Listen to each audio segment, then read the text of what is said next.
Hey guys, it's Ben here at Strength Factory, and today I'm going to be telling you how to go about fueling your next bike ride, training session or race. What you eat and drink on the bike has a massive effect on how you perform on the bike. Whether you're a hardcore racer or a recreational rider on the weekends, it still counts, it still makes a difference. And with just a little bit of attention to detail, you can get more out of your rides to make sure you're having more fun or being faster and performing closer to your potential if that's your thing. So, first of all, let's just get a few basic things out of the way. Like, what are we trying to achieve when we're eating and drinking on the bike? Well, the first one is not to be hungry, okay? It's kind of overlooked often. You think, oh, sports nutrition, science, blah, but actually, I just don't want to be hungry. The second thing is, actually, I need to kind of enjoy it. It's all very well having special supplements and gels and bars, but if they taste like shit and you don't like eating them, then it's no good. You know, we don't want to be having that, okay? Life's too short. And the third thing is it needs to provide you with enough calories and in particular carbohydrate for the exercise, for the training or racing that you're doing. The next thing we need to understand is the different demands of different levels of intensity of riding or training. So let's take a scale. So on my left here, we've got a low intensity. So like a chilled out, maybe an all day ride where you're stopping and starting. It's, you know, you're doing a big loop somewhere where you're not necessarily pushing really hard on the climbs. It's just a great day out with your friends. And at this end of the spectrum, we've got like cross-country racing, high intensity for 90 minutes, okay? Then in between here, we might have enduro racing here, and then maybe some high intensity interval training here. And then somewhere in the middle, we've got more like maybe a quicker trail ride or something like that. And so we've got this scale from lower intensity to higher intensity, okay? And those rides are gonna have different requirements in terms of the nutrition that you take on board. And to put it really simply, and you could almost just turn it off after that, the higher the intensity, the higher the amount and concentration of carbohydrates needs to be. At this end, we can eat a lot more just normal food, real food, okay? That's got carbohydrate, fat, and protein, okay? At this end, we want to get very specific, and it needs to be as high carbohydrate as possible to sustain that level of activity without any protein and fat in it. This is going to slow down your digestion.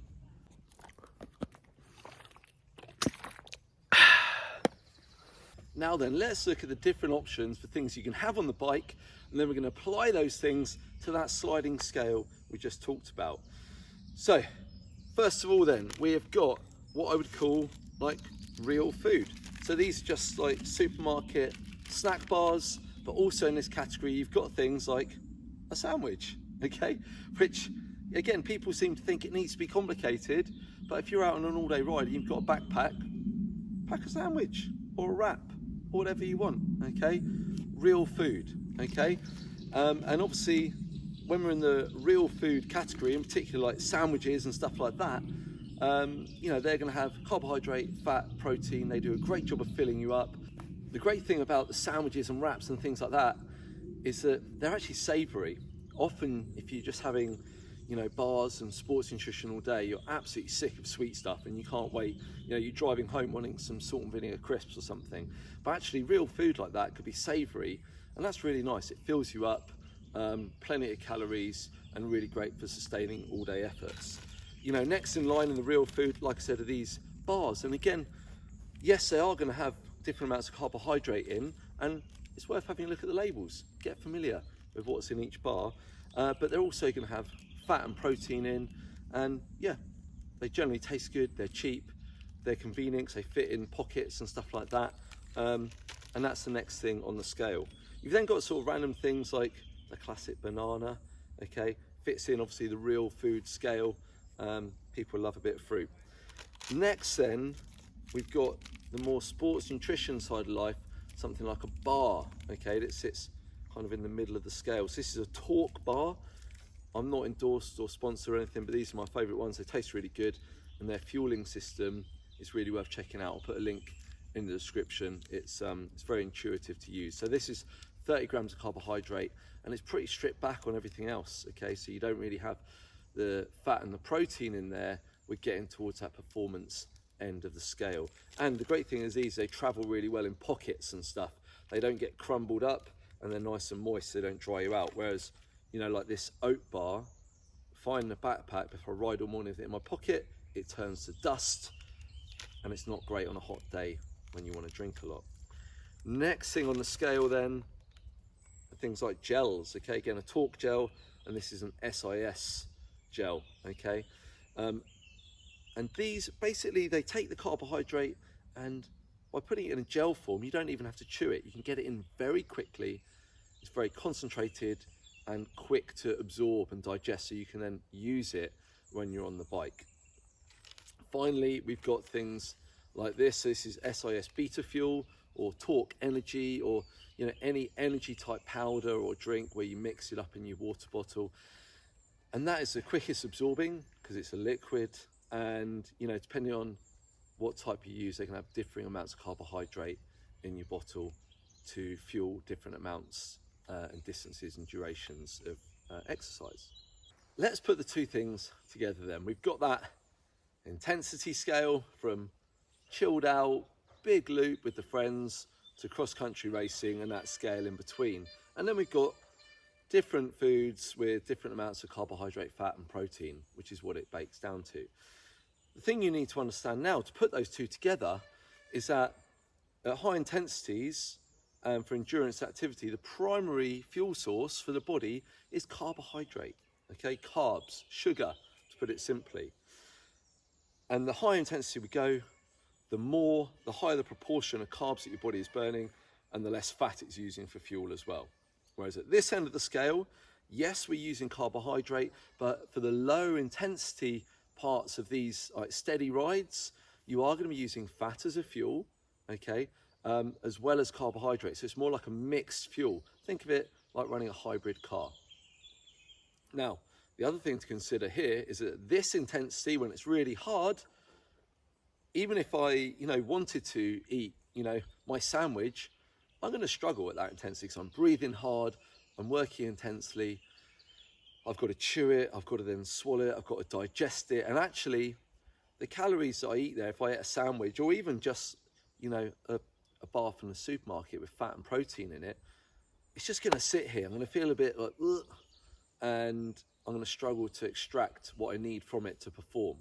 Whereas at this end of the spectrum, that lower intensity all-day ride or easy base miles, I can eat that more real food.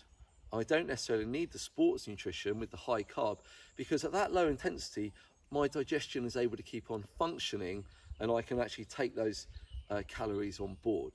And so then we've got this scale basically, where you figure out where you're at in the scale, what am I trying to achieve, what am I doing, and then you apply, the correct tools for the job. Let's run through a little example then. We're going to go through two. We're going to go through a chilled out trail ride and an enduro race, and how you might go about fueling those two things. So, trail ride, steady climbs, chatting nonsense, okay, and then you have a stop at the top, and then you drop in, nice and relaxed. We're not in a hurry. And the first thing to say is, yeah, stop at a cafe, whatever, but you're probably going to eat some stuff on the go. And primary fuel, certainly for me and most people I ride with, is just the normal stuff, just bars from the supermarket, oat bar, like a fruit and grain bar, like a peanut butter kind of grain and chocolate bar, I like to have variety so I don't get bored. But then I always have in my bag as well, always have an emergency gel in case I haven't eaten enough or the ride is harder or longer than I expect, and usually some sort of more sports nutrition-y type bar as well for the same reason. And it's always better to come back with something in my bag, okay, that I haven't used, rather than always using everything. Then you've got no redundancy. Generally as well, on those sort of rides, water is fine. I find it the most refreshing.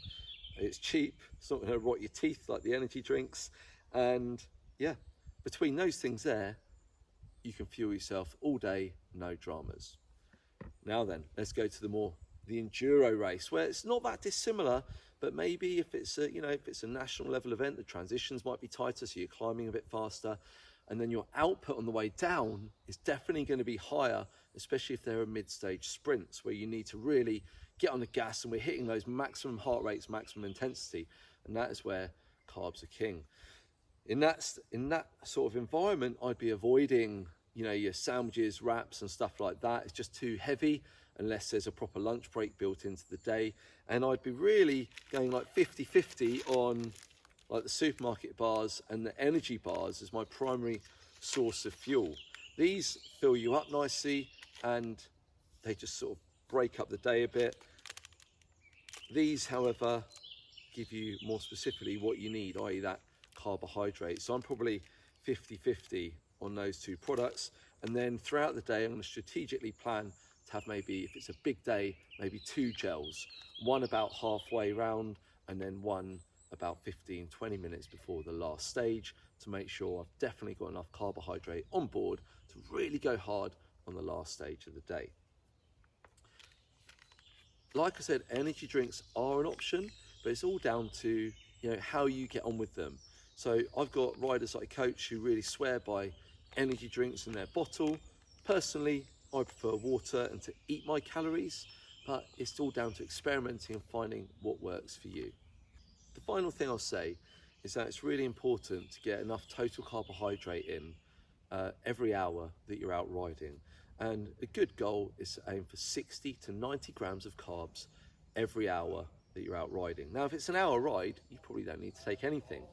But if it's a 1 hour high intensity interval session, then I absolutely would. I'd have a gel or a bar or an energy drink, because they're very different things. Similarly, if you're out for an all-day enduro race, then you need to be getting 60 to 90 grams of carbs every hour, including that first hour when you're not even hungry and you're not depleted. That keeps you ahead of the curve. The same applies for that all-day event here, that all-day ride here at the low intensity end of the spectrum. You still need to be getting those carbs in. It's just maybe towards the lower end of that, because you're also going to eat calories from fat and protein from real food. The last thing I'll say then, to kind of tie that together, is that 90 grams of carbs per hour can actually be quite challenging for a lot of people. And if you're having sports drinks and gels, that is where people get upset tummies, okay? And you end up missing your start time because you're having a poo in the bush. We don't want that, okay? It's no fun.